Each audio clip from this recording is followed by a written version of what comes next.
खुशी हो रही है।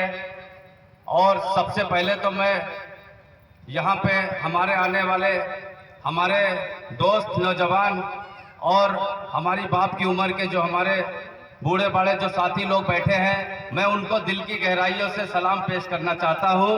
और जो हमारी माएँ बहनें बैठी है, वो कहीं से दूर से चलकर जो आई हुई हैं हम लोगों का उत्साह बढ़ाने के लिए, उन सब का भी मैं दिल की गहराइयों से सलाम करना चाहता हूँ।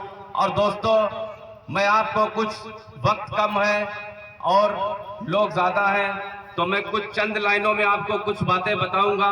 मेरी उन बातों पे गौर करेंगे तो पूरे समाज का भला होगा, ऐसा मेरा मानना है। दोस्तों, हम लोगों के बीच में बहुत से लोग, बहुत सी पार्टियां, बहुत से नेता आए गए और चले गए, सब ने सिर्फ हमको छलने का काम किया है। और मैं आप लोगों को ये वचन देता हूं कि अगर आप लोग चाहें तो ये कारवां बहुत दूर तक जा सकता है, ऐसा मेरा मानना है। हमारे बीच में एक कोहिनूर की तरह हमारे जिला अध्यक्ष माननीय करण वर्मा पासी जी बैठे हैं। मैं उनको दिल की गहराइयों से सलाम पेश करना चाहता हूं। वो हमारे बड़े भाई ही नहीं, हमारे दिल की गहराइयों में रहते हैं। मैं ये बात इसलिए कह रहा हूं कि जो इंसान सबको लेकर साथ में चलता है, सबके दुखों को साथ में लेकर चलता है, सबके दुख सुख में शरीक होता है, सबके दुख सुख में शामिल होता है, दिन के 12 बजे हो, चाहे कड़कड़ाती ठंड हो, चाहे चिलचिलाती धूप हो, वो ये इंसान ये नहीं देखता है। वो इंसान सिर्फ ये देखता है कि हमारे समाज से जुड़े हुए लोग या जो भी हमारे समाज के साथ में दबे कुचले लोग हैं, उनकी कोई पीड़ा कहीं पर आती है तो वो उनको पीड़ा को समझने का, पीड़ा पर मरहम लगाने का काम रात के 12 बजे तक करता है। तो ऐसे इंसान को मैं सलाम करता हूं। और मैं आप सबसे ये अपील करना चाहता हूं कि आप लोगों के बीच में एक नगीना मिल गया है। दोस्तों, मैं ये कहना चाहता हूं, ऐसे नगीनों को खोना मत, कि ऐसे नगीने बड़ी मुश्किल से मिलते हैं। एक शेर मैं उसी बात पे कहता हूं कि हजारों बरस नरगिस अपनी बेनूरी पे रोती है, हजारों बरस नरगिस अपनी बेनूरी पे रोती है और बड़ी मुश्किल से चमन में दीदावर पैदा होता है।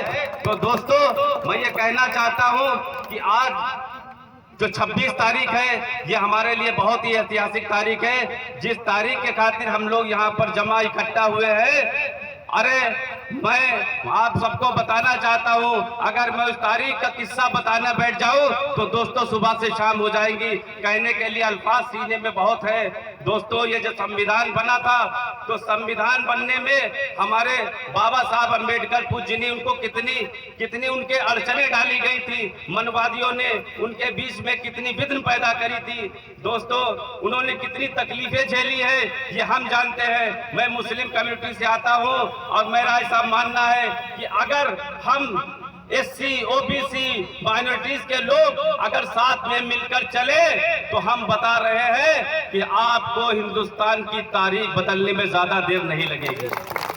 हम सबको लोगों ने देखा है कि कई सरकारें, कई दल बने, उसमें हमारे पूज्यनीय काशीराम ने एक मसौदा बनाया था। उन्होंने कहा था कि दबे कुचले लोगों को मिलाकर एससी, ओबीसी, आदिवासी, पिछड़े, वंचित समाज को लेकर एक जो मोर्चा बनाया जाएगा, वो मोर्चा हम सबकी आवाज उठाने का काम किएगा।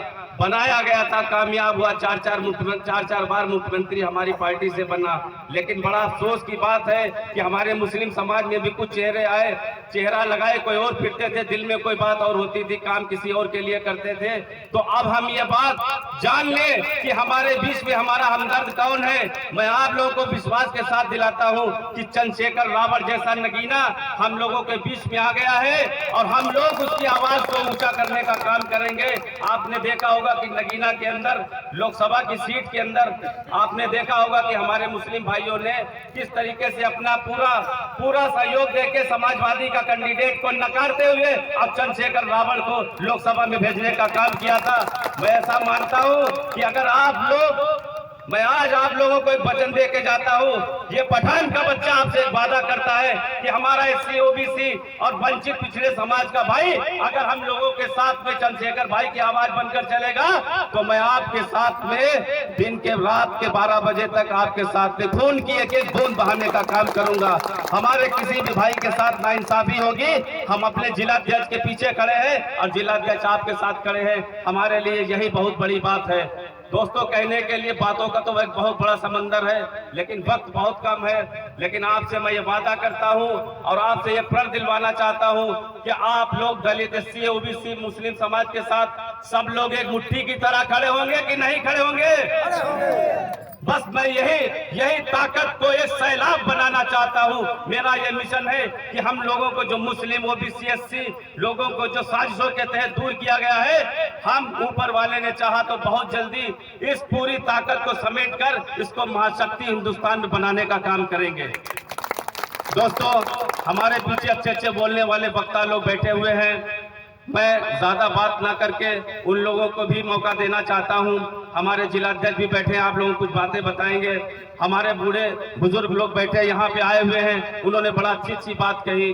तो मैं ज्यादा वक्त न लेके ये बात कहता हूँ सिर्फ एक लाइन में कि ये जो संविधान बना है, इस संविधान में इतनी अड़चने पैदा की थी बाबा साहब ने, जो आज ताकत दी है। मैं यहाँ पे मुस्लिम समाज का बच्चा जो माइक लेके आप सबके सामने बात कर रहा हूँ, ये ताकत भी हमें संविधान ने दी है, वरना मनवादी चाहते तो हम इस मैदान में कदम नहीं रखते। आज इस साजिशें हमारे साथ चल रही हैं, इन साजिशों को दूर करने के लिए हम लोगों को एकजुट होना पड़ेगा, हम लोगों को एक मुट्ठी की ताकत बनना पड़ेगा। ऐसा मेरा मानना है कि जिस दिन ये ताकत बन जाओगे, कोई भी बड़ा से बड़ा मुश्किल काम हमारे लिए चुटकियों में हो जाएगा, ऐसा मेरा मानना है। दोस्तों, तो मैं यही कहता हूँ, संविधान की लाज रख के हम सब लोग एक साथ चले, एक आवाज बन के चले। जो हम लोगों में खाइयां बांटने का काम कीजिए।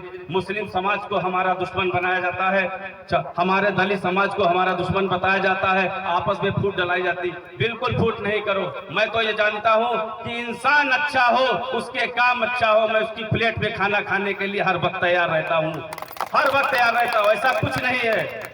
आपको याद होगा, एक लाइन और बताना चाहता हूँ। आजादी से पहले हम लोगों के साथ हमारे दलित